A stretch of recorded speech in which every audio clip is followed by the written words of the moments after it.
What do you think? Well, the word sovereign is very clear. When you say sovereign, you are trying to say that a government is not in existence. Yeah, that would appear to be the fear of previous governments. I am for a conference where people can sit and talk, no doubt about it. But why do you have the elected? Why do you have a bicameral legislature? Why do you have the House of Reps and why do you have the Senate? And why do you have the Houses of Assembly? I mean, basically, look at it. When we're talking about bicameral legislation, that is because where the Senate has a shortfall, the House of Rep is supposed to make up for it. Where the House of Rep has a shortfall, the Senate is supposed to make up for it, being the upper legislative chamber. Yeah, but and they were actually elected by the people. It comes from, everybody has a constituency. You have a constituency, DG. You come from a district, you come from a local government, you come from a ward. These things transcend. Every three one of us here are politicians. They know what I'm talking about here. A sovereign national conference is supposed to be those who are talking in your interest. He talked about, he talked about amending the constitution. I don't agree with him. The legislature can amend the constitution. They did in the last dispensation. Now they've raised two different committees, both in the Senate and in the House of Rep, to also go ahead and amend the constitution. Nobody says they can't. They can amend the constitution, except you are saying that we don't have any faith. What he's saying is they should let the people come together to But that representative of the people. That's why I'm saying that if we didn't do selection in some of the areas, if we didn't have godfathers who were imposing candidates on areas, and if we have quality representation, just like what George K said, if we have good governance, there won't be a basis for us saying we should sit to talk together. Our representatives, I have somebody representing my constituency, for example. He has somebody representing him. He has somebody representing him in the House of Reps and even in the Senate. Their business is to make law and not to make a new constitution for the country. But when you have, listen now, not about making laws alone, just listen to me here. Listen to this analysis. Yes, their business is to make laws. But when you now have these constitutional amendment panels being set up, they go on public hearing. The public hearing will form the opinion of what they are supposed to come back with. That's exactly what the president said anyway. Yes, they go on public hearing. What stops you if you are so pained to go to that public hearing and say this is what I want? As long as it is not tailored, it's not tailored. Do you understand? That is the truth. Really not as straightforward as that. Yes. Well, you may have your points there. I never said the legislature they have the power to amend the constitution, obviously so. But the people who are saying that writing a new constitution by these people will amount to perpetuating the illegitimacy that we're talking about, that the basis of the election itself is lopsided. Okay? And that if you now use that as a basis for writing a new constitution, you are not making a clean break from the past. Look at 1977, for God's sake. President Olusegun Obasanjo, there was a constituent assembly. There was a constitution drafting committee.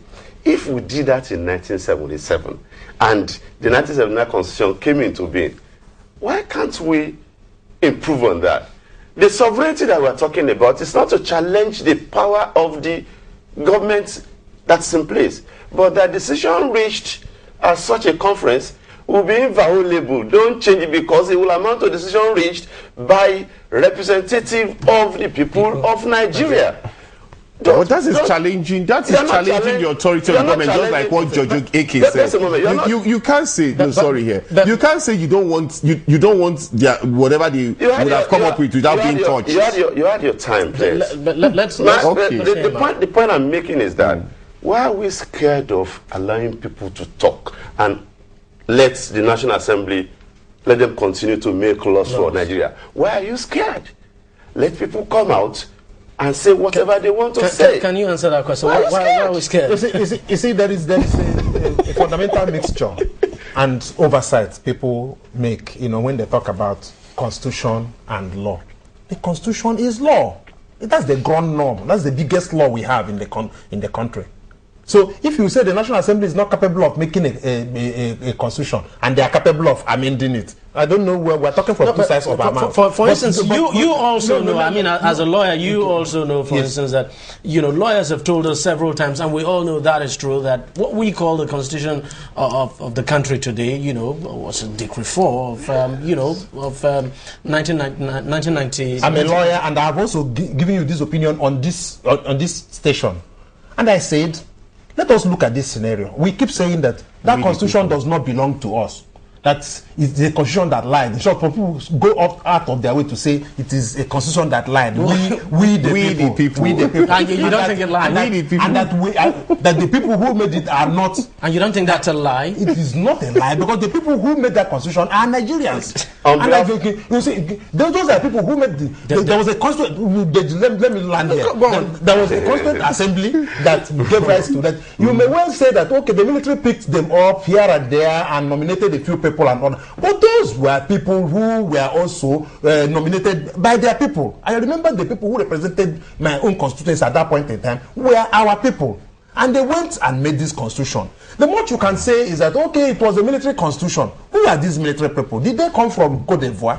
Did they come from Indonesia? These are Nigerians. And these same military people, let me land here. No, you just raised the question. I want you to answer your question. My thought process. Okay, go on. These same military people are the same people that are presidents of, the president of Senate today. They are military, they are governors in quite a number of places. Indeed, if, for instance, you say, okay, let's leave the politicians and go back to the villages and get traditional rulers. The military people are not the traditional rulers. The Sultan of Sokoto, the emir of Jokolo, the paramilitary people like the Oba of Lagos, who is a policeman and all of that. So are they now the people? Is it because they have removed the uniform, they now can answer we the people? The point I'm making is that whether it was made by the military or by those who are in Kake, a constitution in itself does not guarantee good governance. It go and get us a brand new constitution. Who are going to operate it? Are we going to get brand new politicians? You've made your point. Let me just let him answer just the point you raised. I mean, who are these guys who made the constitution? Are they not Nigerians? The test of legitimacy is how representative the processes that brought the constitution into being is. I agree. That's quite true. I mean, I agree that they are Nigerians. But the fact remains that we are freeborn, and you don't impose a document that will determine my future, that will determine the future of my children. He also said, most of those who attended the constituent assemblies, or most of those who sat down to draft that constitution, were actually handpicked by the military. I mean, you're directing this. Yeah. But JG, let's say this. I'm not against us talking, just like what Pronaco did. But what was the basis on which Pronaco picked his members? Was it democratic? Let me. I will answer that question. They came from, I want him to answer it. Was it democratic? The truth of the matter is that's the question you ask yourself. The truth of the matter is that you don't have any perfect system. Within the circumstances in which we found ourselves. I mean, I had the opportunity of meeting people from Ogoni. I had the opportunity of meeting people from the Middle Belt. I had the opportunity of meeting, somebody that came from Ogoni said, look, we are just interested in our identity. I met them. I think why didn't you pick somebody like me from Okwani?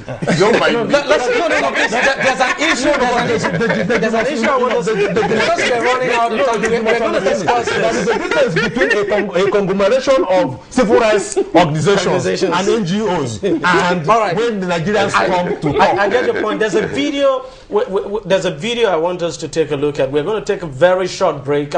Obviously, we haven't got time for that break now, but let us take a look at this video. It's something that actually happened in Edo State over the week. Governor Adams Oshomole actually ordered the arrest of his, that's the man he appointed actually as the head of the task force on the demolition of illegal structures. Something actually happened there. I want you to take a look at the video, and then I want to get your reaction on that. Let's have a look. Let's take a look at that video now. So, Clem, just let me hear your final word. This appears to be the war fence. Is this? It all began with this seemingly simple on-the-spot inquiry by the governor over who actually authorized the demolition of these buildings, some of which are said to be owned by a former governor of the state, Samuel Ogbomodia, and a serving senator, Roland Owe. Told them that they had no justification for bringing down the building. If anything at all, for equipment would have been the wall fence, not the building itself. And then the governor turned to the man he appointed as head of his demolition task force for explanation. So, Loye, who sent you here? You just came to destroy somebody's property unauthorized. Your mission in the job is to cause destruction. By your training, do you know anything about town planning? Who asked you to come here? So that is the problem we have with the town planner, because they are the one that follow the 3 teams that did the marking the first instance. If they did the marking the first instance, who authorized you to come and destroy this place? Is there any work going on here? Is this wall affecting the flow of that water? I believe maybe by the time we started the other time, I should have received an order stopping not to go further. Did you have order to come here? You were asked to go to Palawane. Now, Major, your cup is full. Well, like and you will be charged appropriately. The governor thereafter ordered the immediate arrest of the task force chairman. In no time, retired Major Loye was handcuffed.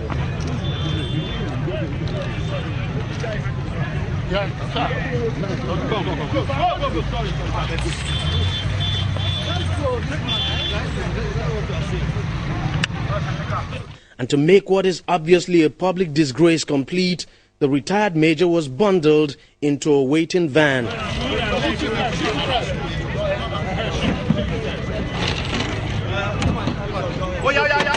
Where you? 5 of you enter here. I'm not a criminal. I've never been a criminal. Whenever they want to take me to, they will take me to. Because it involves big man, I'm not in shit, and I cannot be intimidated. I am convinced that. All right, very quickly, because we're running out of time, what do you make of the action of the governor there? You see, in very straightforward, the language is, I'm disappointed with the conduct of the governor. The reason all of us filed in the sun and in the rain to elect a civilian governor is that such a thing should not happen any longer, because those are things that remind us of the military administration. For a public servant like that, the governor has a litany of ways, 1,001 ways to discipline a public officer who probably acted ultra-virus. As a matter of fact, he thinks the man has gone beyond the powers given to him. He could suspend him, he could interdict him, he could query him, he could terminate him, he could dismiss him. There are quite a number of ways. Instead of putting handcuffs on him, being a judge on his own case, criminalizing him. In short, if you didn't listen to the audio, anybody who saw him in handcuffs would ordinarily believe that he is a criminal. Simpliciter. Because of time, let me get your view on that very quickly. I think the governor was playing to the gallery. It was most disappointing coming from someone of Adams Oshimole and his status. That is one person I respect so much. It was obvious, even if the man was wrong, he should never have played with the gallery. He could have disciplined him in other ways, not handcuffing him like a common criminal. He's a major. Don't forget he's on the reserve list. And those policemen that were most probably manhandling him could never have risen to his rank, even in the next 10 to 20 years. So, I mean, it's not to say what he has done is right, but he should never have treated him like that in public. Mr. Adegboye. Yes. Power corrupts. Absolutely. And absolute power corrupts. Absolutely. 2 wrongs don't make a right. There are better ways of handling the matter. And I know that anybody who is not resisting arrest shouldn't be handcuffed anyway. Yeah, so the guy obviously wasn't resisting arrest. So I don't. Quite disappointing. Well, that's it on the program this week. I want to thank you very much for watching. Thank you, gentlemen, for coming on the program. Barrister George Eke. Mr. George Eke, he's a barrister, of course. You're all barristers, yeah. And Mr. Bisi Adegboye, thank you very much for your time. Thanks for Mr. Ken Okulugo, thank you very much for your time. Thank you all for coming. And we'll see you again next week. I am Deji Badimasi. Good night.